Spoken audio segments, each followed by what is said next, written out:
Bismillahirrahmanirrahim. Assalamualaikum warahmatullahi wabarakatuh.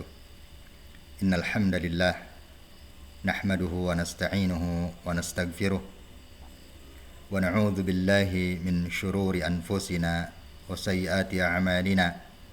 May yahdihillahu fala mudilla lahu wa may yudlil fala hadiya lahu. Wa asyhadu an la ilaha illallah wahdahu la syarika lahu wa asyhadu anna Muhammadan abduhu wa rasuluh sallallahu alaihi wa ala alihi wa ashabihi wa man tabi'ahum bi ihsanin ila yaumil qiyamah. Ya ayyuhalladzina amanu taqullaha haqqa tuqatih wa la tamutunna illa wa antum muslimun, amma ba'd. Allahumma inna nas'aluka ilman nafi'a wa rizqan tayyiba wa amalan mutaqabbala. Allahumma inna na'udzu bika min ilmin la yanfa' wa min qalbin la yakhsha' wa min nafsin la tashba' wa min da'watin la yustajabu laha. Allahumma amin ya rabbal alamin.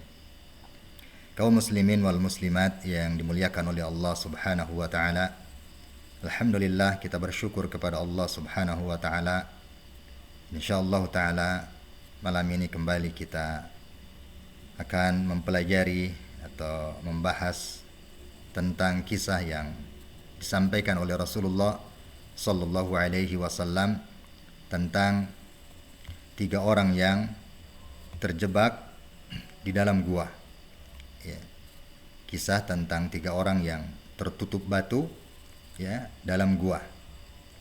Pelajaran ini diambil dari bab bertawasul ya dengan amal saleh yang pernah dilakukan.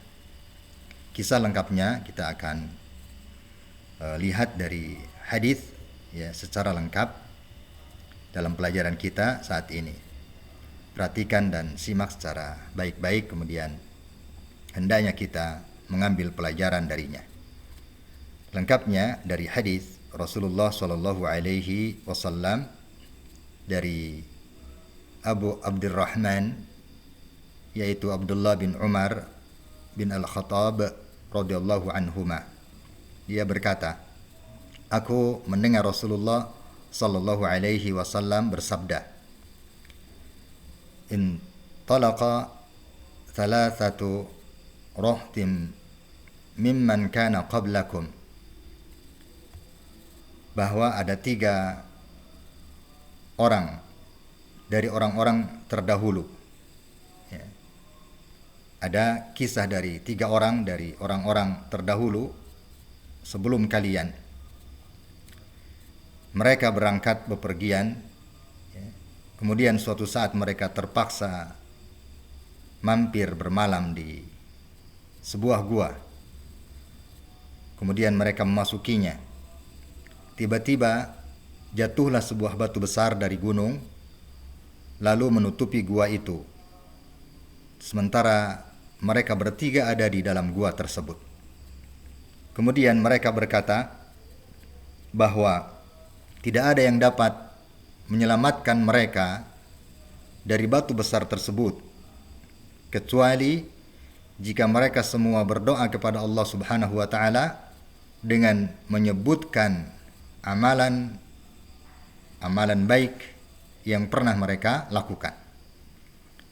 Kemudian salah seorang dari mereka berkata, faqala rajulun minhum ya, kana li abawani syaikhani kabiran wa kuntu la aghbiku qablahuma ahlan wala malan.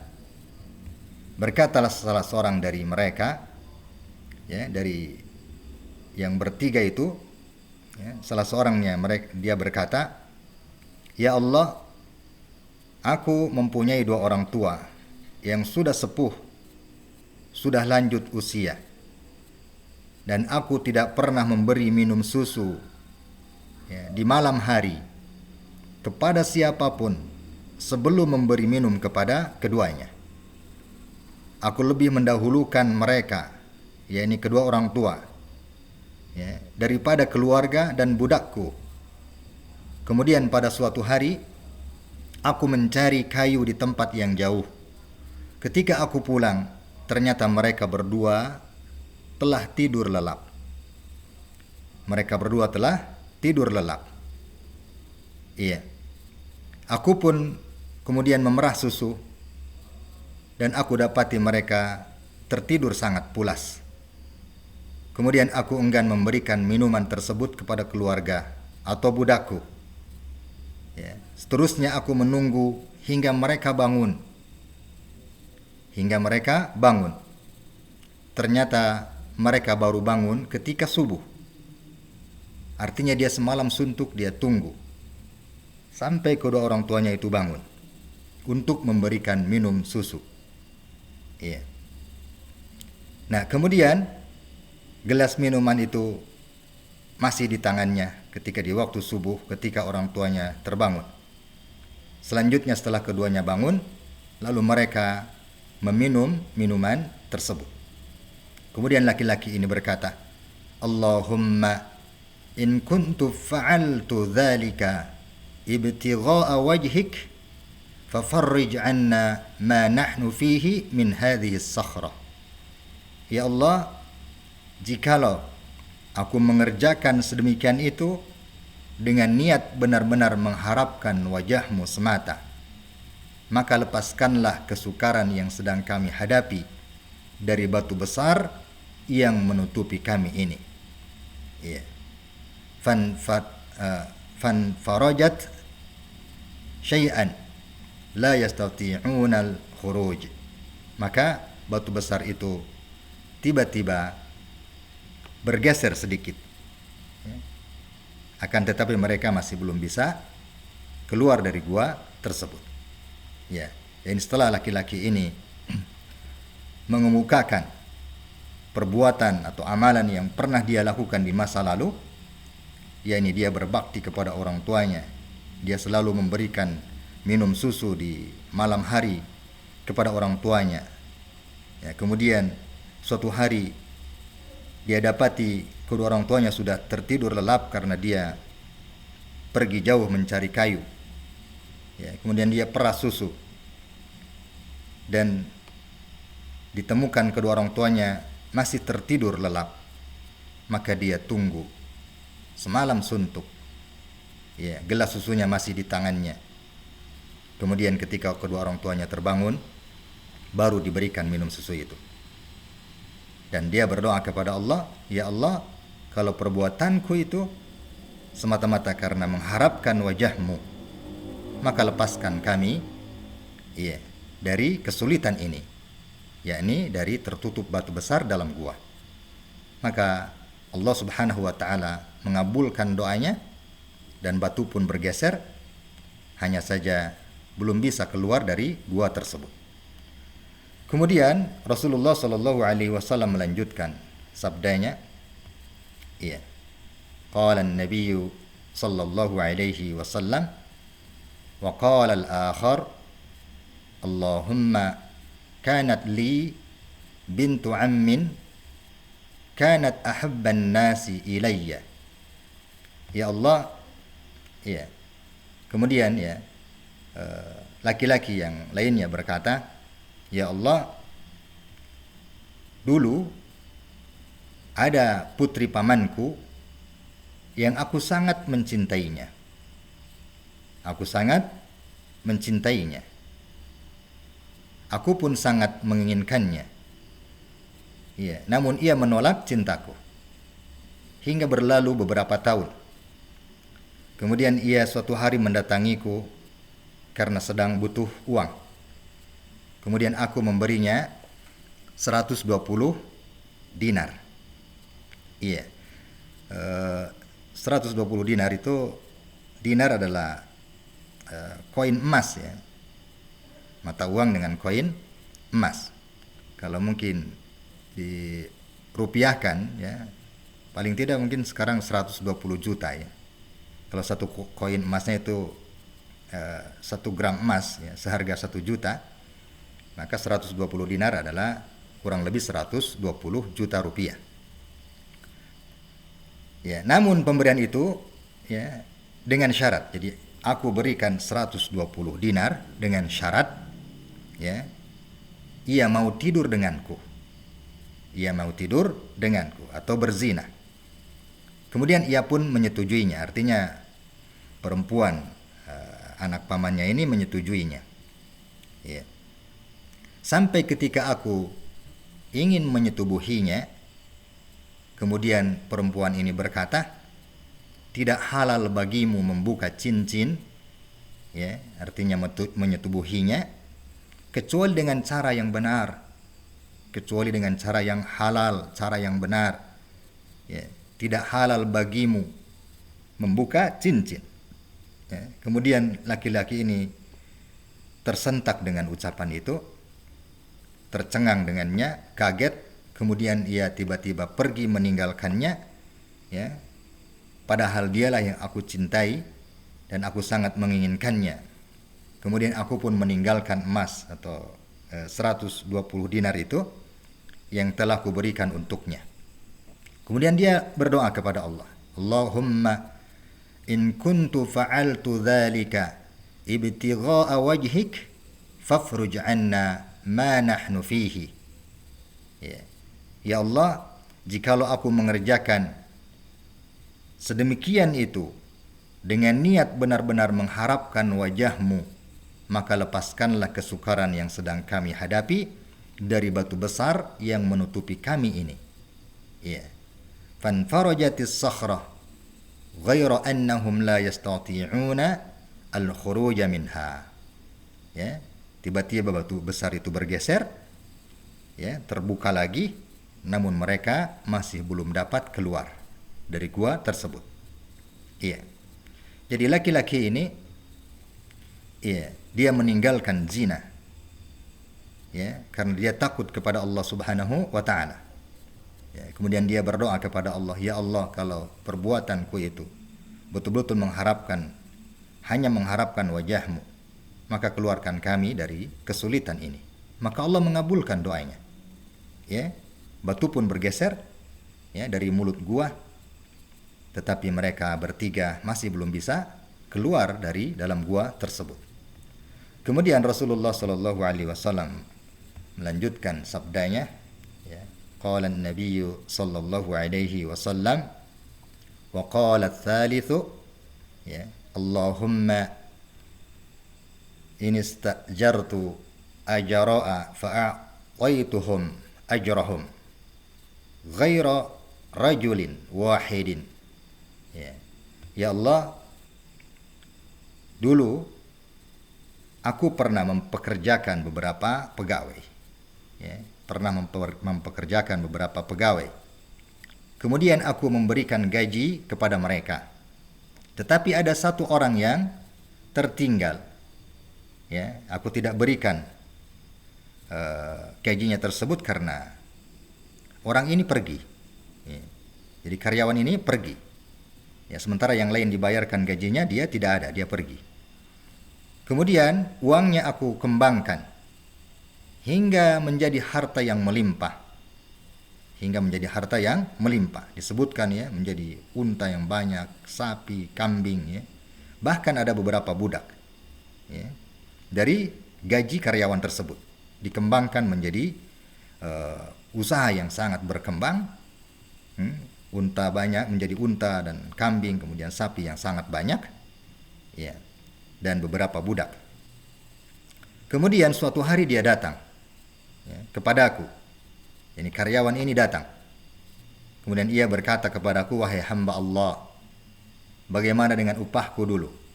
Ya, artinya dia meminta upah itu. Kemudian aku pun berkata kepadanya bahwa setiap yang ia lihat itulah hasil upahnya dahulu, ya, yang telah dikembangkan. Ada unta, sapi, kambing, dan budak.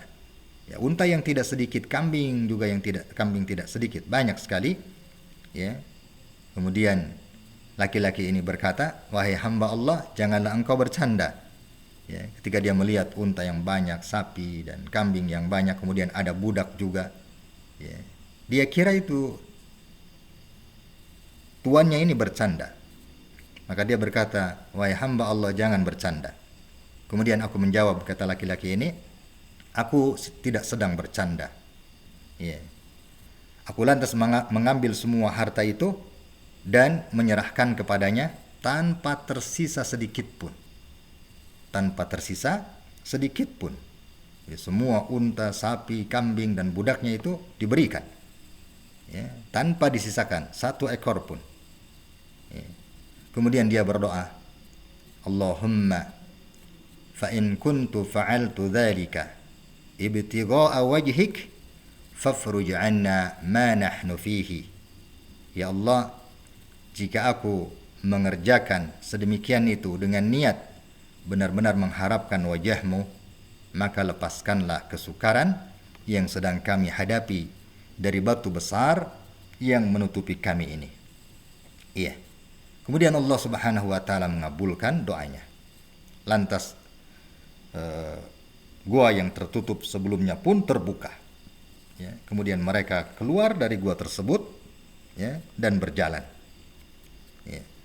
Dari 3 orang yang terjebak dalam gua ini, ya, kita dapat pelajaran yang sangat agung di dalamnya, yang sangat besar untuk kita pelajari, kita ilmui, dan kita renungkan secara baik-baik, sehingga menjadi pelajaran, ya, untuk kita dalam menjalani hidup dan kehidupan kita di dunia ini. Ya, adapun beberapa pelajaran dari hadis ini, ya, kita akan lihat. Yang pertama, iya, pelajaran dari hadis ini adalah, atau pelajaran dari kisah ini, ya, yang pertama, amal saleh yang dilakukan di waktu senang itu dapat dimanfaatkan seseorang di waktu sulit. Ya, yakni dia bertawasul, berdoa kepada Allah dengan amal tersebut. Ya. Bertawasul itu adalah maksudnya kita berdoa kepada Allah dengan perantara, ya, amal soleh kita. Ya. Jadi tawasul adalah menjadikan perantara doa kita kepada Allah dengan amal soleh. Ini salah satu jenis tawasul, yakni bertawasul kepada Allah dengan amal soleh yang pernah kita lakukan.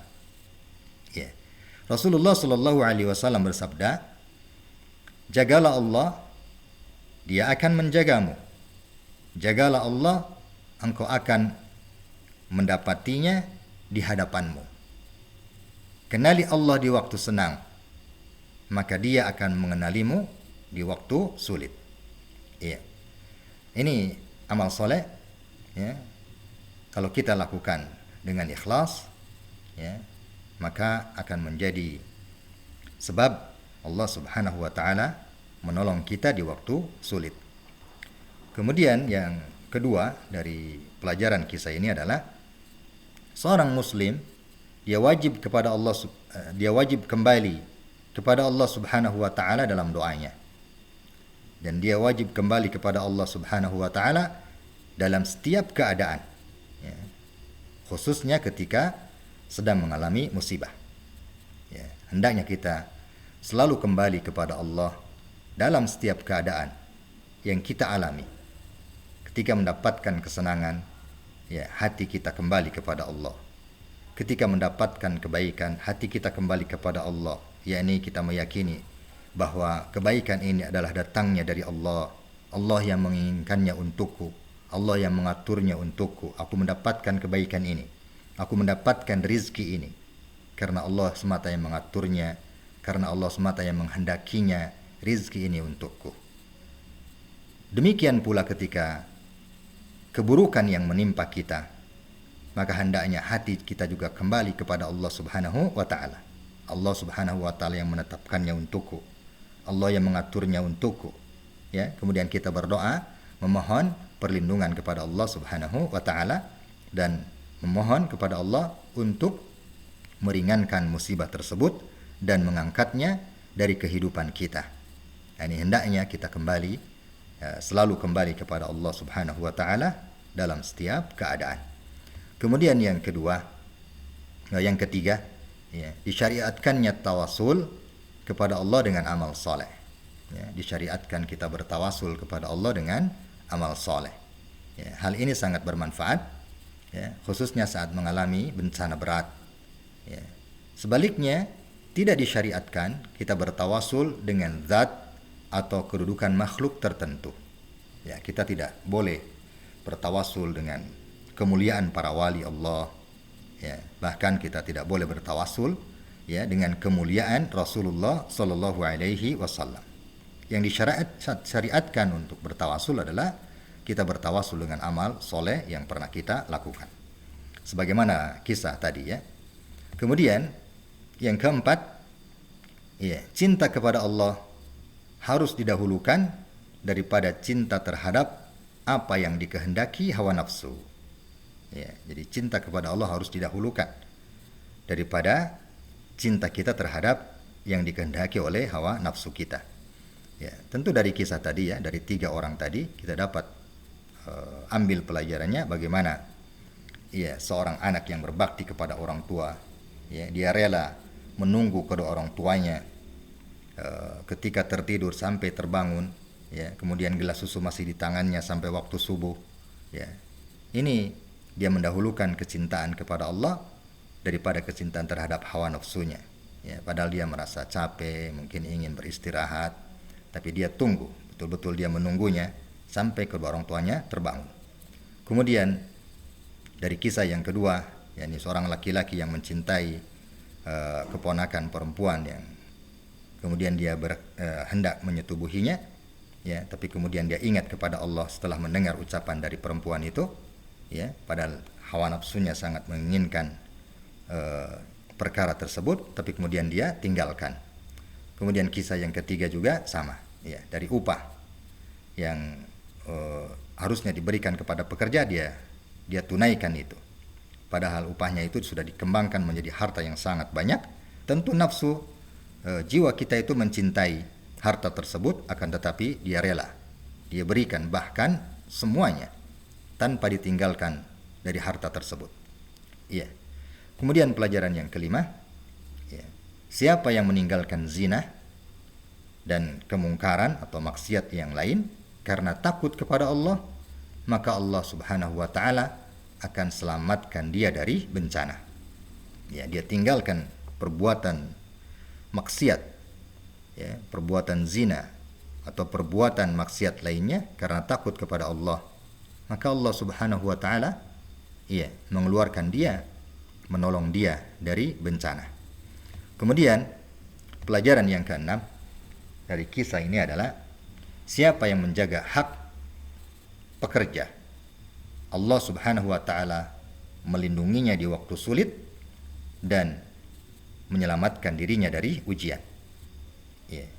Allah Subhanahu wa taala melindunginya di waktu sulit, kemudian Allah Subhanahu wa taala menyelamatkannya dari ujian atau dari bencana. Ini orang yang menjaga hak pekerja, yani upahnya ini. Ya, hak pekerja adalah diberi upah.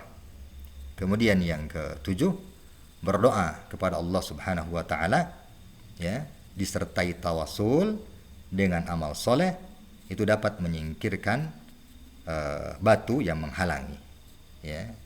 Atau bertawasul dengan amal soleh itu bisa menyingkirkan kesulitan dalam kehidupan kita, ya, sehingga kita bisa keluar dari kesulitan tersebut, ya.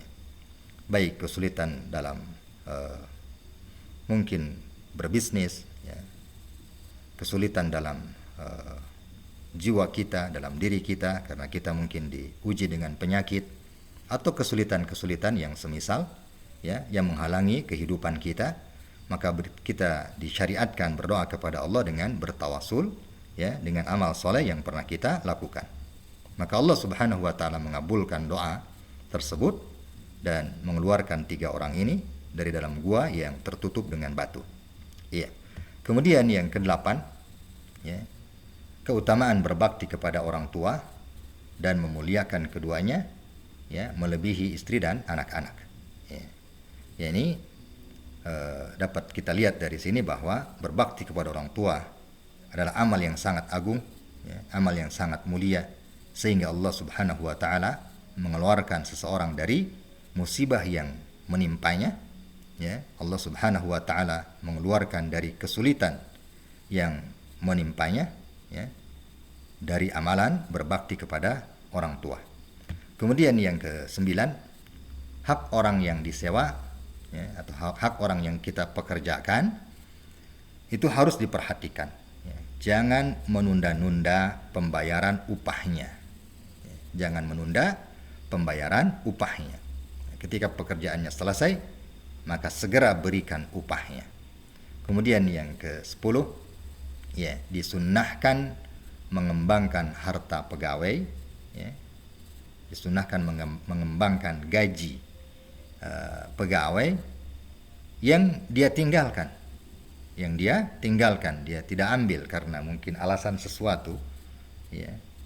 Dia tidak ambil gajinya, ya, dia pergi, ya. Maka disunahkan kita mengembangkan gajinya tersebut, ya. Ini adalah amal mulia, ya.